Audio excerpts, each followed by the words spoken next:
All Hit Radio.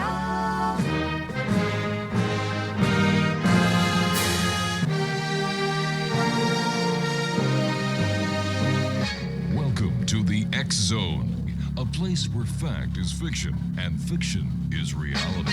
Now, here's your host, Rob McConnell.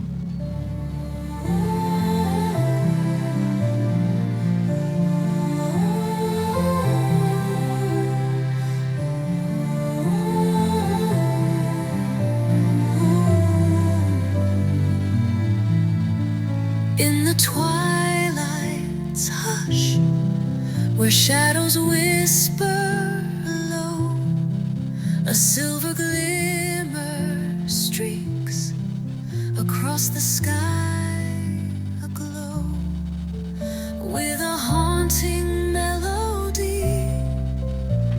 The air begins to thrum, an echo of the wonders that from beyond have come. Celestial encounter.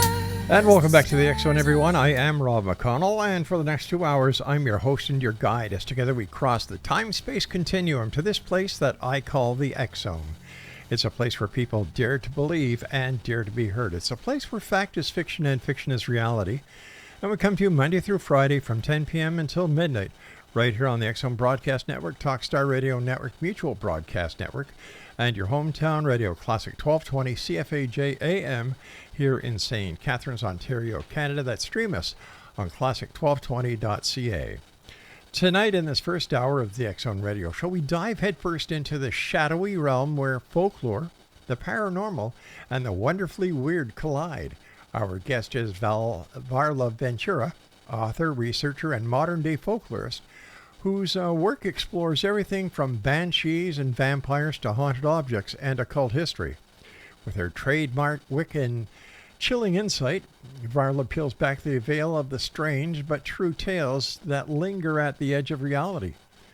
Her website, varlaventura.net, is a treasure trove of curiosities for seekers of the spooky, the mystical, and the unexplained. Buckle up, X Zone Nation, because tonight we're heading into the twilight zone of folklore and fright. VARLA, welcome back to the X Zone.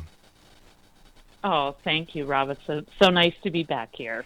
VARLA, for the listeners who weren't with us last time that you joined us, what first inspired your fascination with the paranormal and the strange? Well, I think I just was sort of raised in a slightly unconventional environment, one that the paranormal and the strange were a bit more normal. There were always occult books on my mother's bookshelf. We spent a lot of time in cemeteries, picnicking in cemeteries and walking around cemeteries as a kid, and something I still love to do today. Celebrated Halloween for months. There's always Halloween decorations on the Christmas tree. So I think there was a sort of a backdrop there, learning about fairies and folk tales and learning about magical plants and things like that from a young age. And it just really, I was very attracted to that. And so, one thing led to another. How did you get started writing about folklore, bizarre history, and the unexplained? So I'm one of those people that, just kind of knew I was the writer from a very young age. And I think I had this idea that to be a writer, you had to, that you needed to have novels published or something like that. Right. And, so basically, as a young adult, I had been dabbling in, trying to get things published. And I had an internship at a book publisher. And while I was there, I said, I have an idea. And that was the Book of the Bizarre, which is, I said, I think we should do like a Halloween book. Book of strange trivia. And luckily they paired me up with this wonderful editor, Rachel Leach, who was much more experienced than I was in terms of putting a book together, and we worked together on that book, and it just sort of spiraled from there. Was there a specific book, film, or personal experience that pulled you into this world?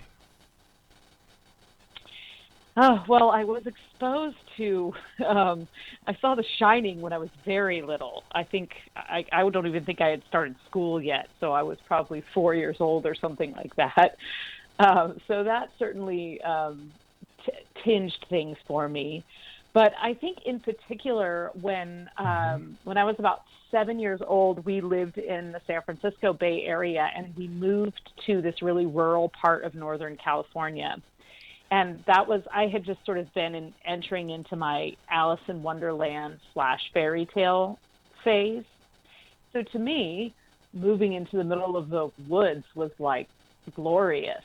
I didn't think, oh, we're so far away from everything. I wasn't old enough to think that yet.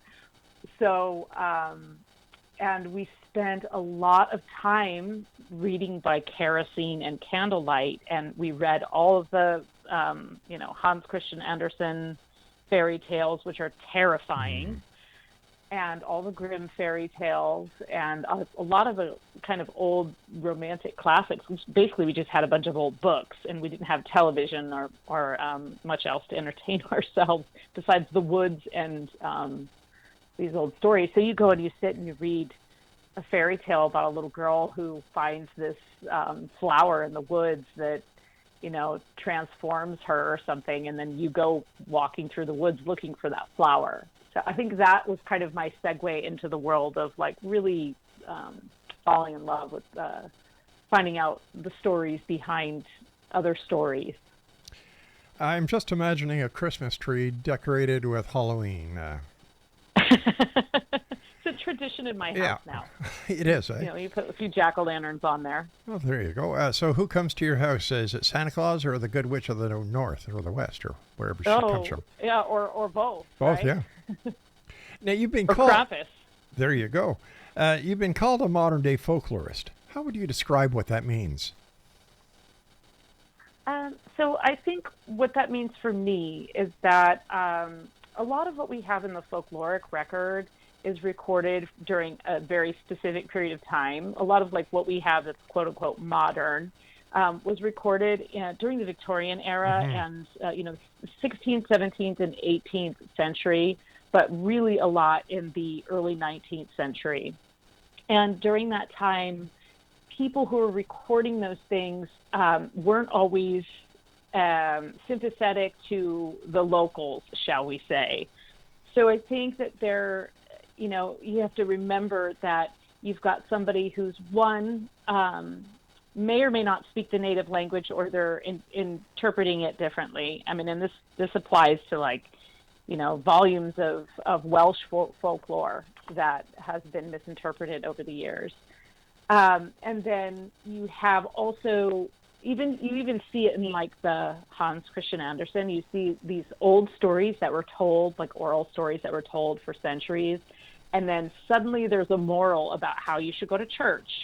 And that's why the little girl, selfish little girl, shouldn't have worn her red shoes to church so like that little moral starts coming in there, and you can kind of see how that overlaps with trends in history.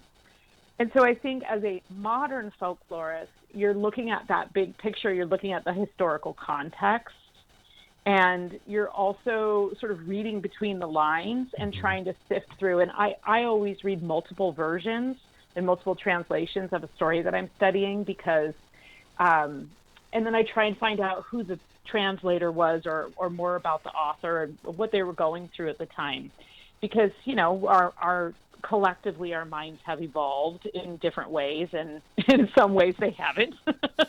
But I think so being a modern folklorist, you have to take into account a lot of the historical bias and things like that have infiltrated our belief. And like that includes the fact that, everyone thinks of Tinkerbell when they think of a fairy. Yeah. And there's so many dark, creepy things in the fairy realm that get overlooked. Poor things. How do your personal beliefs influence your exploration of the paranormal now? Oh, well, I think that, the older you get, the more clear things can become. And so for me, that means that my mind's actually probably a bit more open. Mm-hmm.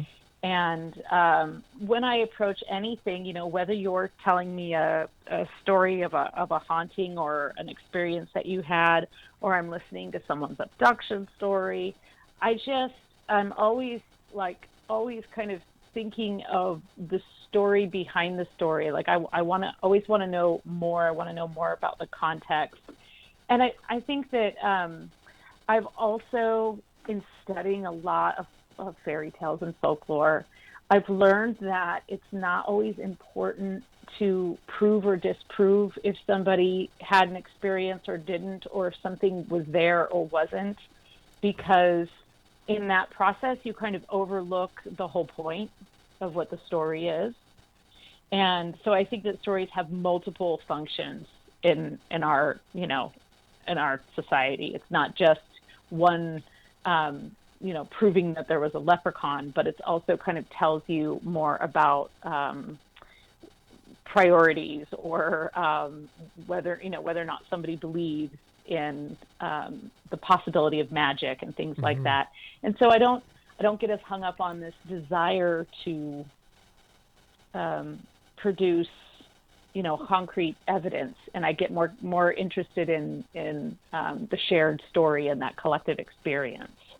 It almost seems as if the paranormal was at times created in order to put the fear of God in people so that they'd go to the churches and stay away from the paranormal. Well, and it's interesting because you have certain things like the spiritualist movement, which is spiritualism being the belief that we can communicate with the dead, but also that the dead have a message for us. And you can see the rise in popularity in that tied in with certain things. Certainly in the United States, spiritualism took a huge was wildly popular after the Civil War, because we had a nation that was in mourning, and people who didn't see their loved ones, didn't know where their loved ones had gone. And then you see another spike around the World War I. So it's interesting to see that kind of pattern of people being more interested in the other side during, something that's a bit more catastrophic. But the spiritualism was interesting because you could go to, it was so accepted. I mean, Mary Todd Lincoln was doing it doing seances in the White House. That's right. It was so accepted that you could go to a seance on a Saturday and church Sunday, and no one would think anything differently of you. Hey, VARLA, I've got to take a break. Please stand by. And Exo Nation, our guest this hour is the one and only VARLA Ventura. Her website is varlaventura.net. Go to her website, but get some coffee, get some cookies or brandy or Bailey's or whatever it is that you enjoy, because you're going to be spending a lot of time there. Great website, great lady. This is the X-Zone. I'm Rob McConnell. If you'd like to send me an email, xzone@xzoneradiotv.com, and we're coming to you around the world on the X-Zone Broadcast Network, Talkstar Radio Network, Mutual Broadcast Network, and streamed on your hometown radio, classic1220.ca. An echo of the wonders that from beyond have come. So let's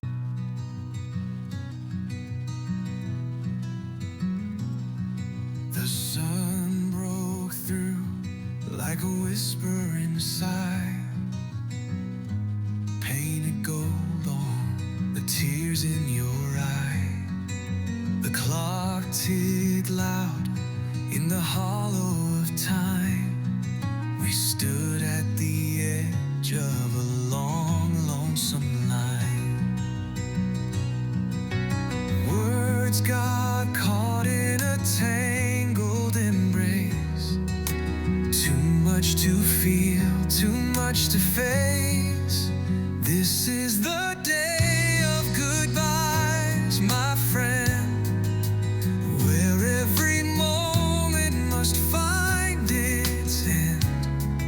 The road goes on,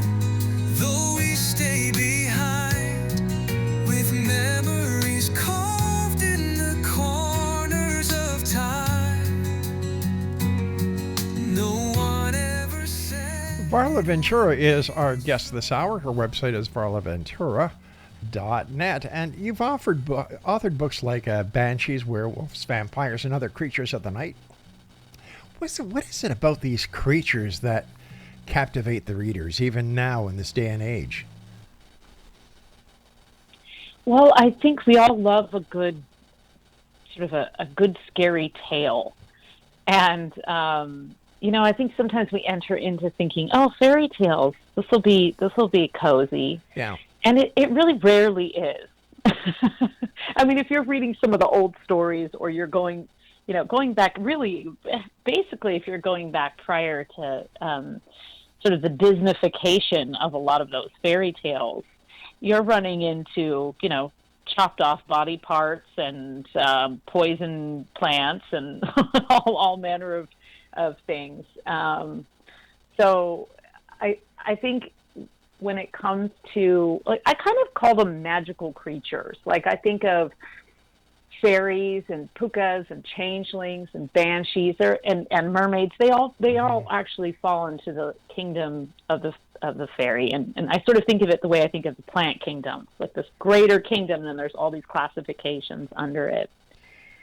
And there's something about, I think in the same way we're interested in ghost stories, there's something about just wondering if there could be something, not saying everything's evil or lurking, but if there could be something just beyond the shadow. There could be something out there. And much in the way people become very interested in, trying to find Bigfoot or something like that. It's just these stories remind us that, I think there's something that happens when we are, I think that's what fairy time is. I think we get our concept of time is very linear, right? We're like, okay, we're going from 8 to 9. We have a 24-hour clock. We have a 7-day week, and we have this very linear view of and next and next and next. And fairies don't really operate on that. Like, supernatural creatures don't really operate on that kind of linear time. So there's something that happens to us when we connect with that through the art of story, whether it's someone telling the stories or you're reading the story, where you sort of lose track of time. It's just like, even a really good song, you can kind of lose track of time. Yes. I think that's sort of that's fairy time in there, where you're not as conscious of, okay, I have to be at the store in 15 minutes before it closes. You're just sort of, I know we can't all live like that because we've got to earn livings and such, and our world is set up not on fairy time, alas. But I think there's something that happens to us when we are kind of lost in that moment, and that transports us somewhere else. And I think that just opens us up to all of the possibilities and helps us kind of expand our minds just in general, not just only, oh yeah, what if this existed, but it also kind of just gives us that ability to without a sense of wonder, how are you ever going to contemplate solutions to things?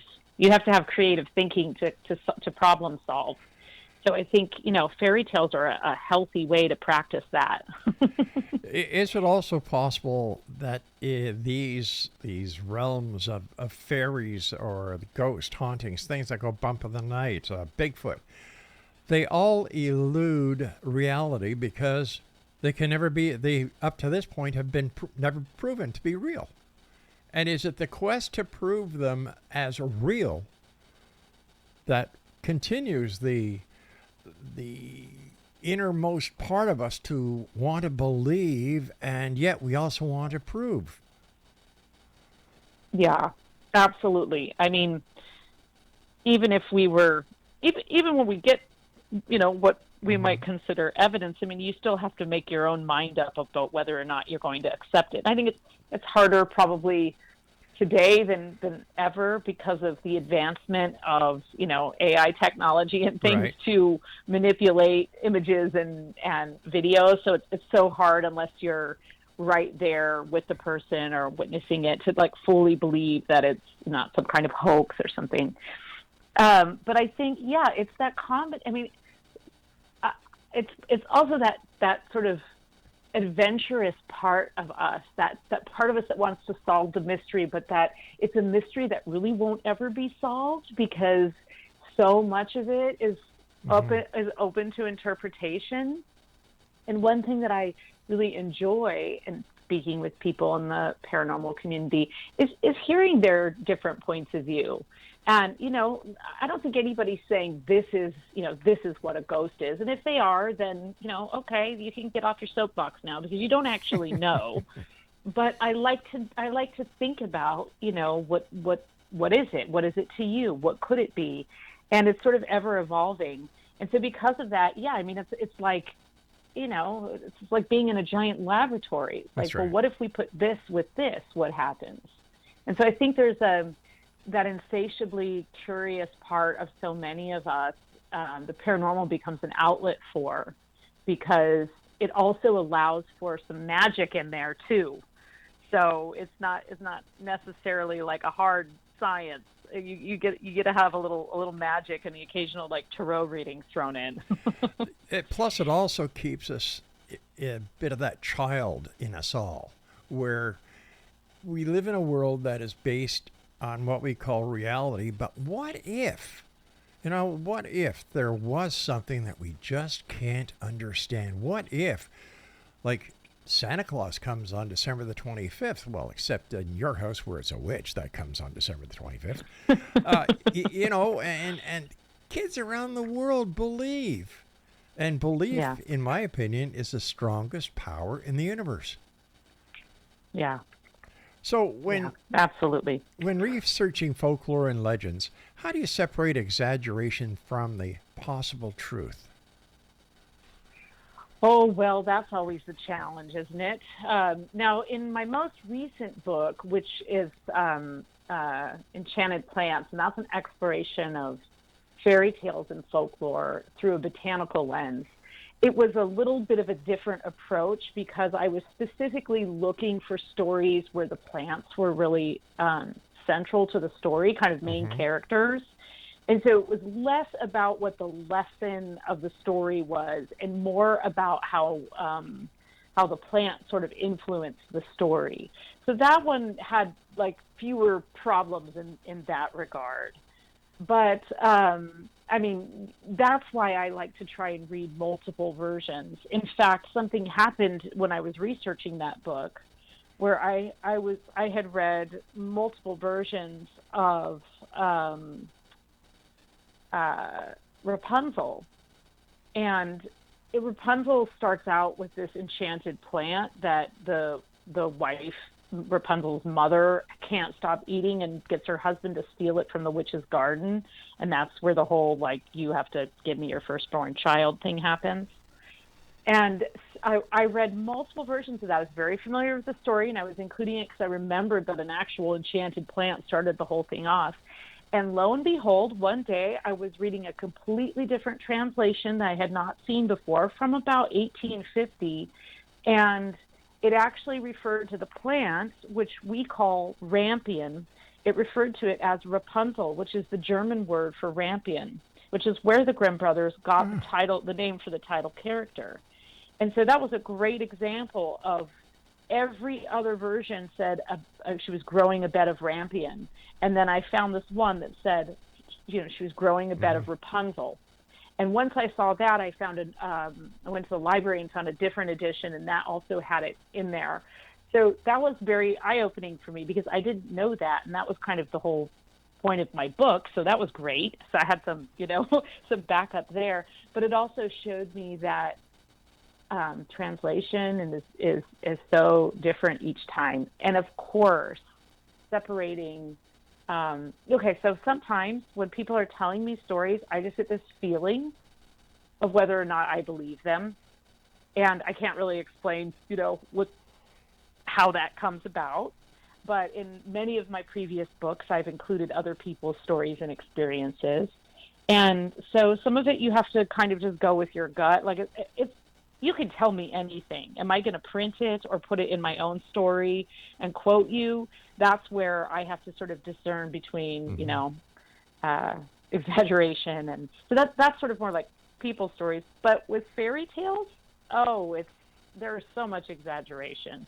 You know, it's like every version gets, the fish gets bigger, you know what I mean? So that's something that's why it's always important to read a lot of different variants of, especially an old story, and kind of make up your own mind about what the point in there is. What's the cohesion between all of those? What's the strangest legend or creature that you've come across in your research? Well, let's see. There's so many. I think one of the things that it's sort of how dangerous mermaids are. There's some pretty scary mermaid stories out there, so those are among them. Mm-hmm. The banshee is the one that I've always been the most fascinated with. I think the banshee is particularly scary because she's sort of a fairy woman. That's kind of what banshee translates to. But she's also a little bit more like a ghost. Always female, always crying, a horrifying, mournful cry, often depicted as beautiful and then transforming, or harmless, like a little old lady, and then transforming into, something that just screams. And the thing about the banshee that's just so terrifying, they don't actually bring any harm. They don't actually harm you, but they're there to warn you of the death of a loved one, and that's a lot scarier. To hear the banshee call and know that someone you love is going to go. All right, stand by, VARLA. You and I have to take our break at the bottom of the hour. And Exonation, if you'd like to find out more about our guest, VARLA Ventura, visit our website, varlaventura.net.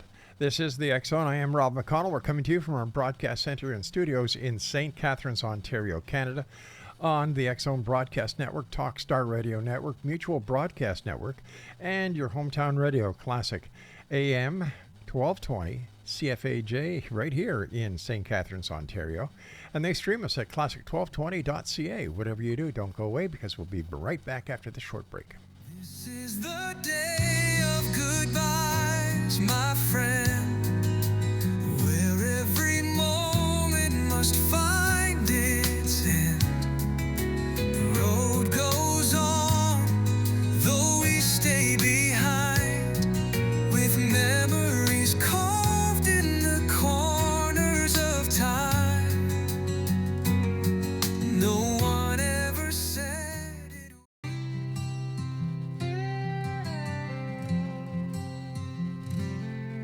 Dear Mom, it's been a few years now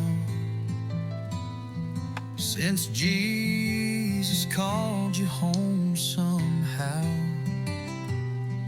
You left us here with hearts that ache, but I know you're in a better place with Nanny Grandpa and Uncle Joe, Aunt Barbara too, and sweet baby Emma.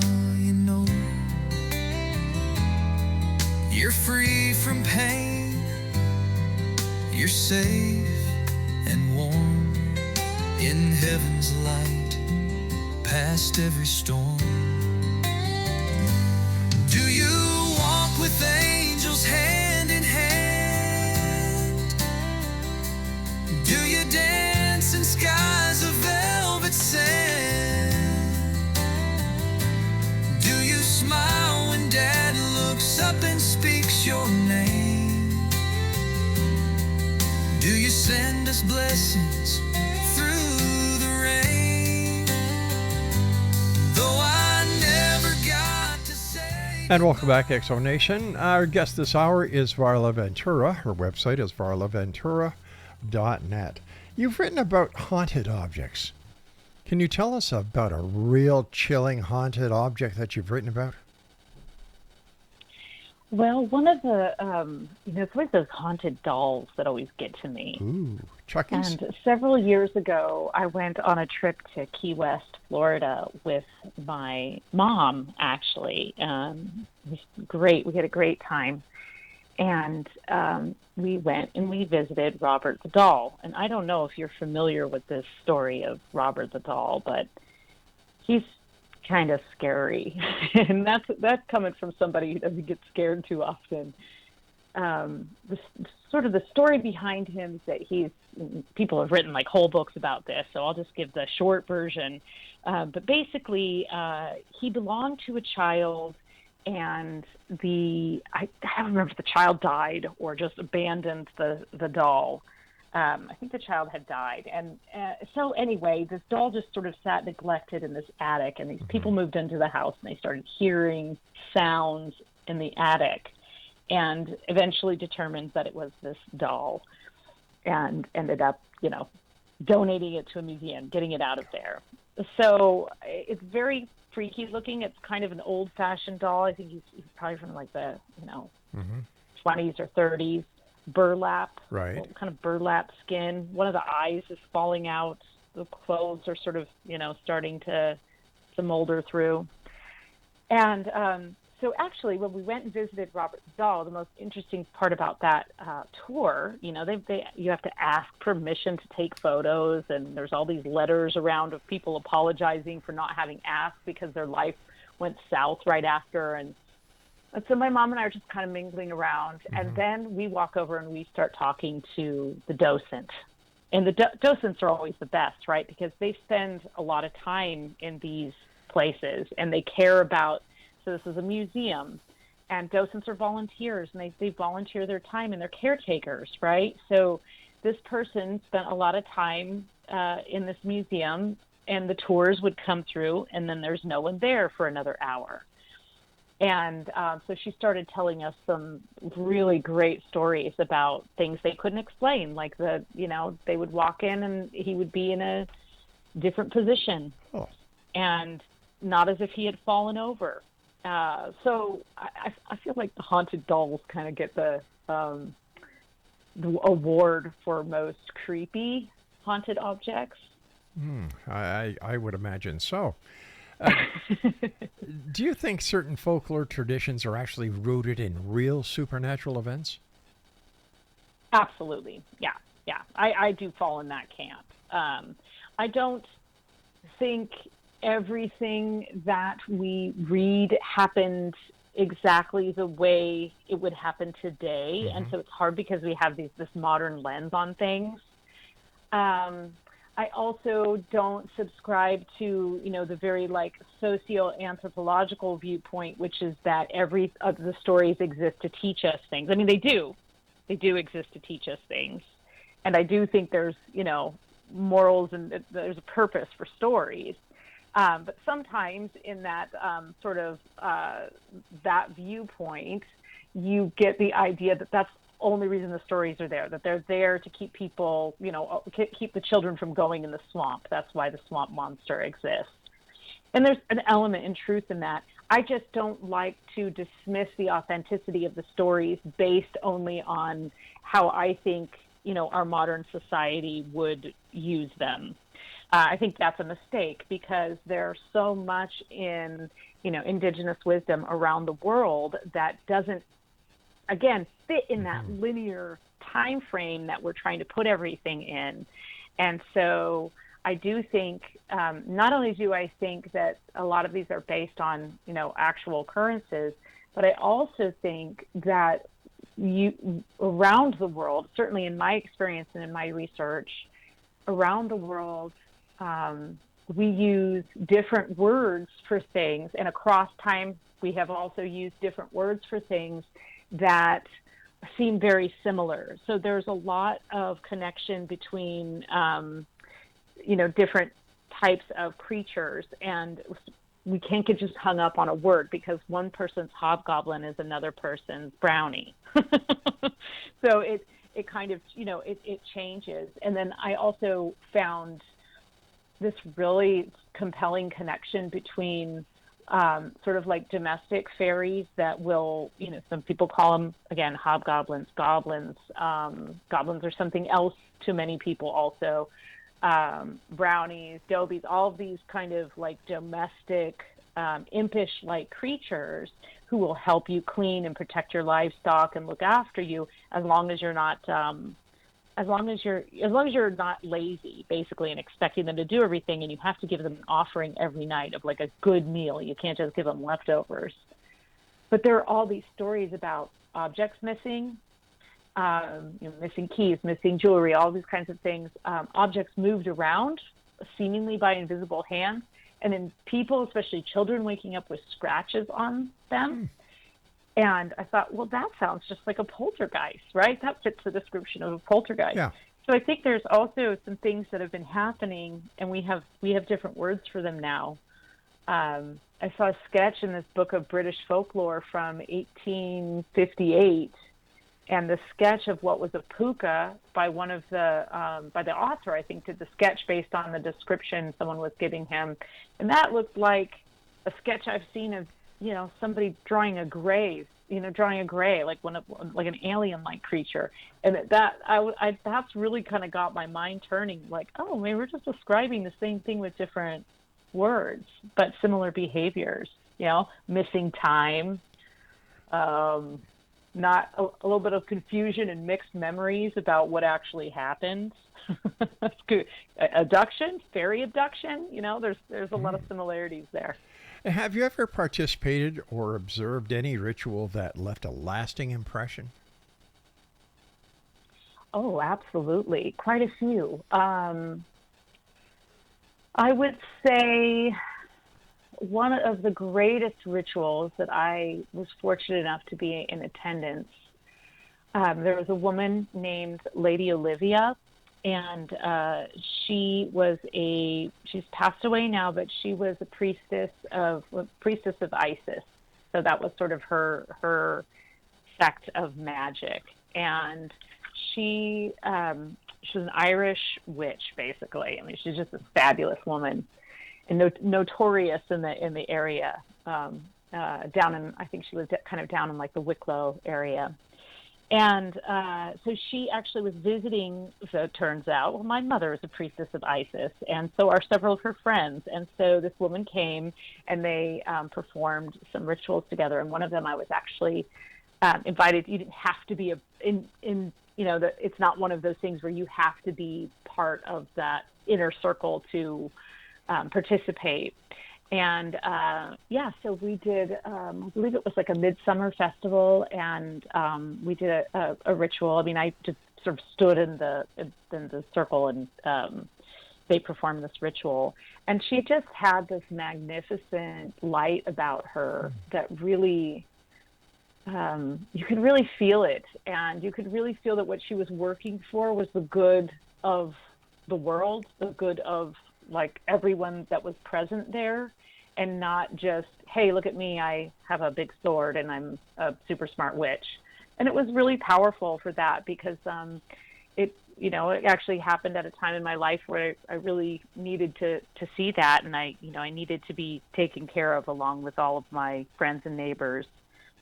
And then I had the privilege of visiting her in Ireland about a year later, and it was great, because I remember this was pre-cell phones or anything like that, and I just said to I asked the people at the bed and breakfast, do you know Lady Olivia? And they said, oh yeah. And they said, just get in a cab and tell me you want to go to her castle. And so I did, and they took me he was like, all right, do you want me to wait?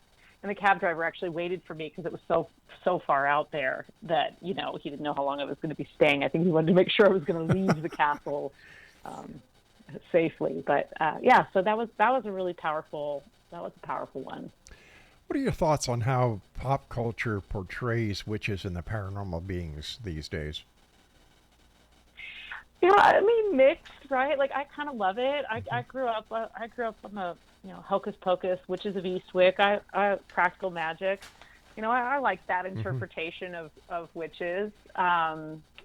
I feel like it's evolved. I think it kind of went downhill for a while, and they were portrayed as ugly and evil, and now I feel like there's a really real strong movement of witches in particular being portrayed as very powerful and very misunderstood, and you see a lot of a lot of younger people really gravitate toward those types of characters, the sort of misunderstood witch with all of the power in books and in TV shows and movies. And I do writing classes with teens a lot. I teach a lot of teens writing classes, and I always get their book lists from them. What are you reading? What are you reading? Mm-hmm. And I can tell you, like, it doesn't matter how, what a kid looks like or how they present themselves. They all love a good witch story.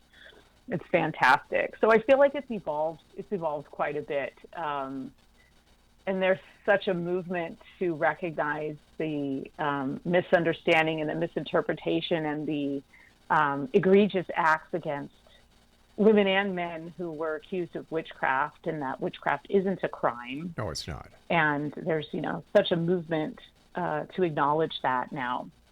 All right, Varla. Sorry about that. Happens all the time. You and I will be back on the other side of this short break, but I'd like to take a moment here to send our thoughts, our prayers down to everyone in Texas who suffered a loss in the community where so many lost their lives to the flash flood of the Guadalupe River. Our thoughts and prayers are with you all. We'll be back on the other side of this break. Don't go away. But I know you're in a better place with Nanny Grandpa and Uncle Joe, Aunt Barbara too, and sweet baby Emma. You're free from pain, you're safe and warm in heaven's light past every storm. Do you walk with angels hand in hand?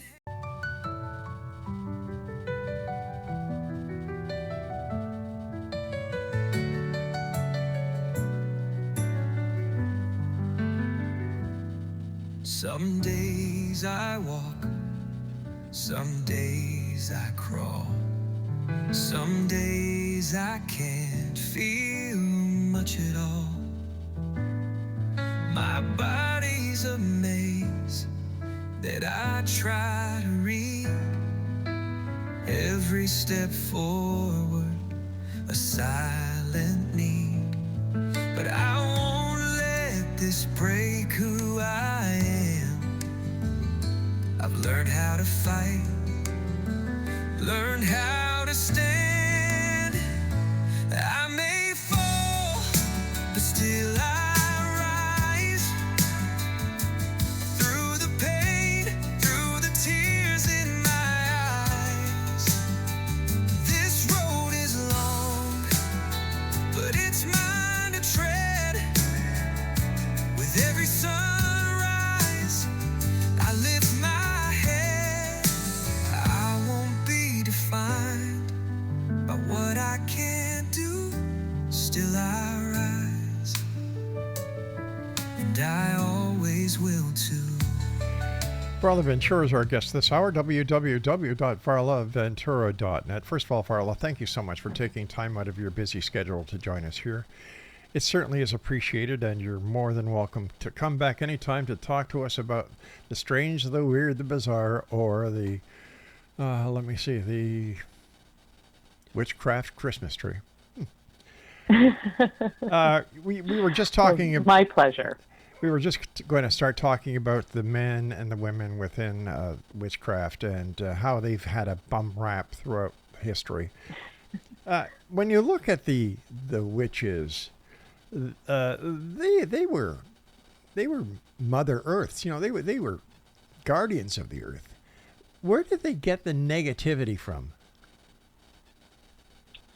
Well, so it's true that people who were frequently labeled as witches, especially if we're talking about the witch craze, for example, in Europe, which was in the 1600s, or if we're looking at, Salem in the 18 or the 1700s.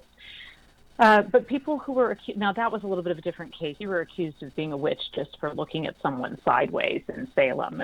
That was another kind of mayhem there. But the witch craze and the European witch craze which is kind of what we think of when we think of like, all of these torture methods and the sort of, okay, we'll throw them in the water, and if you swim, you're a witch, and if you drown, you're not.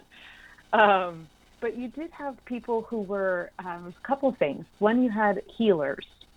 Now you have to remember that there wasn't a pharmacy down the road and there wasn't a clinic that you went to. Mm-hmm. You went to the local wise woman. If it wasn't, everyone had their own sort of like medicinal garden. But if it was something beyond your own capabilities, most women had a few plants growing that they could treat their, family's symptoms, colds and things like that. But if something got really bad, crops turned, things like that, or someone was really, really sick, you would go to the local wise woman. And,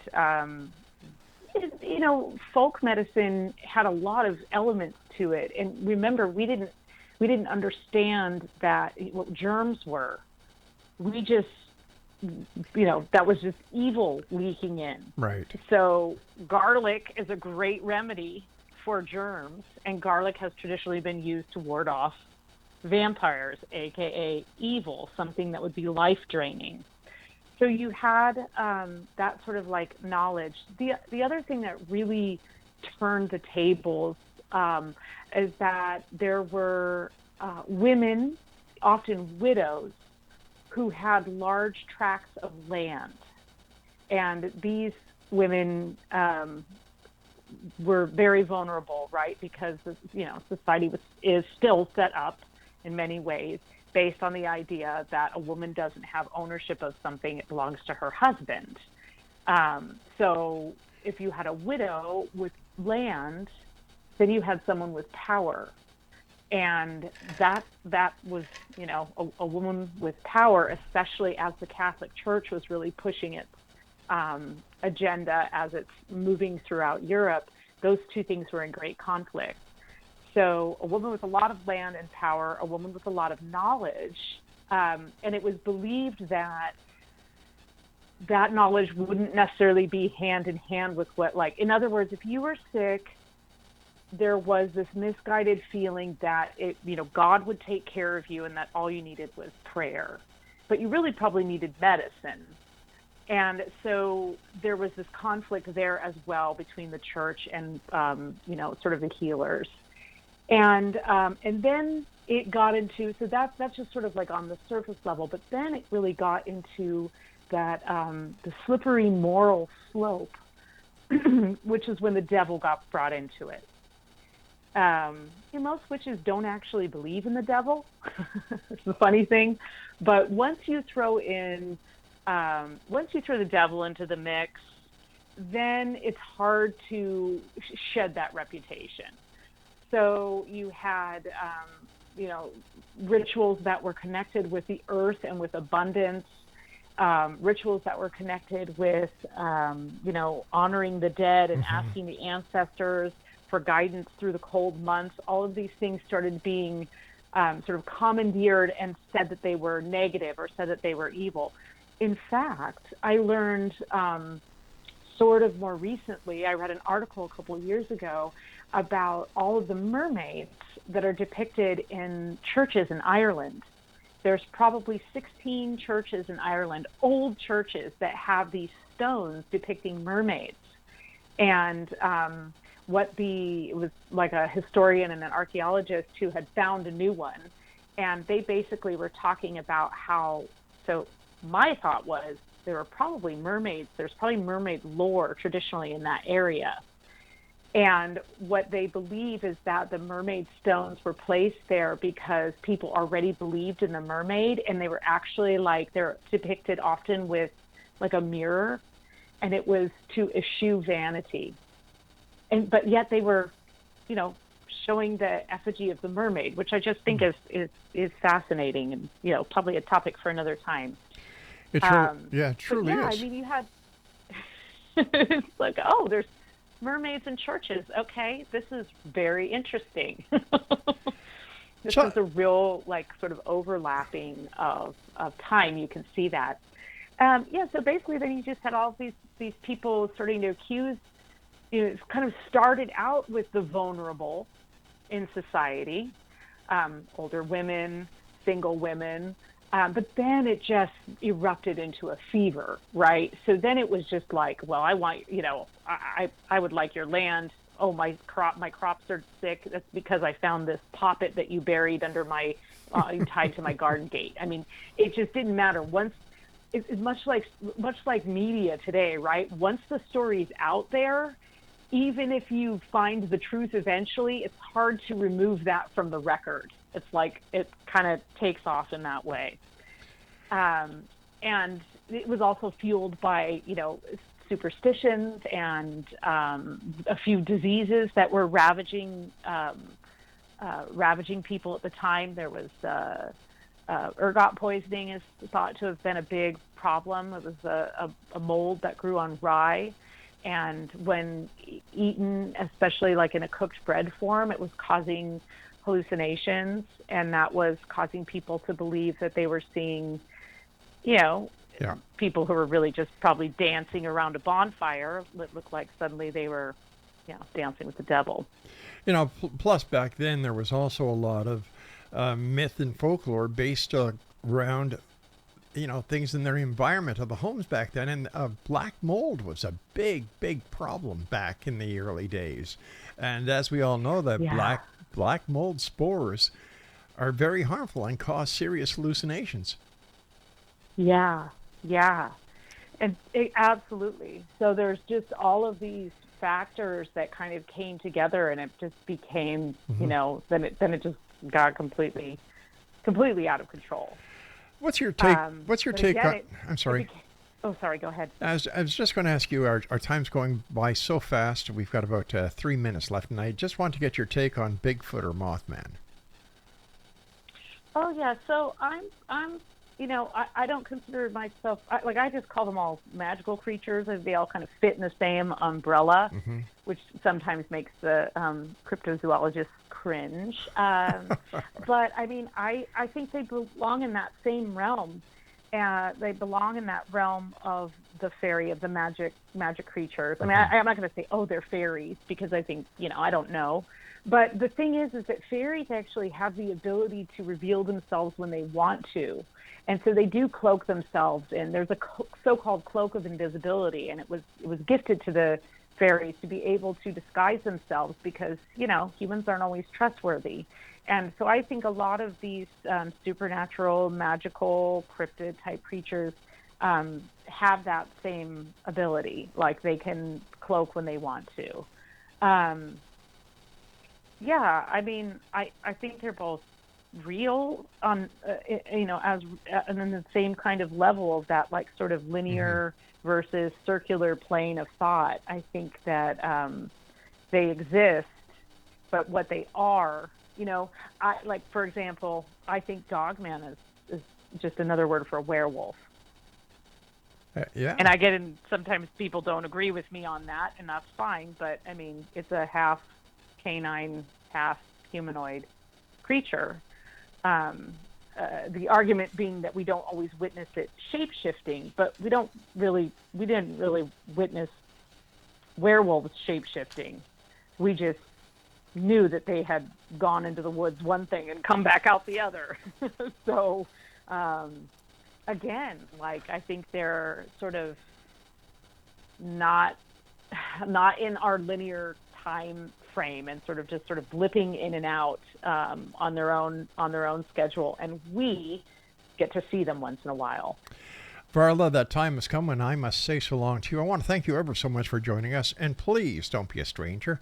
I look forward to the next time you and I join ourselves together here in the X Zone. Thanks so much, Rob. It's been a pleasure. Always a pleasure talking to you. Take care of yourself, my friend. X Zone Nation, wow. A huge thank you to VARLA Ventura for joining us tonight and taking us on a journey to the eerie, the arcane, and the beautifully bizarre. From banshees to haunted histories, her stories remind us that the world is far stranger and more magical than it seems. Be sure to visit her online at varlaventura.net for her latest books, articles, and upcoming events. I'll be back on the other side of this commercial break as the hour 2 of the X Zone starts, right here with yours truly, Rob McConnell, from my broadcast center and studios in St. Catharines, Ontario, Canada. If you'd like to send me an email, xzone@xzoneradiotv.com is my email address. And you're listening to us on the Talkstar Radio Network, X-Zone Broadcast Network, Mutual Broadcast Network, I had to think there, and of course, your hometown radio, Classic 1220, CFAJ in St. Catharines, Ontario, streaming us at classic1220.ca.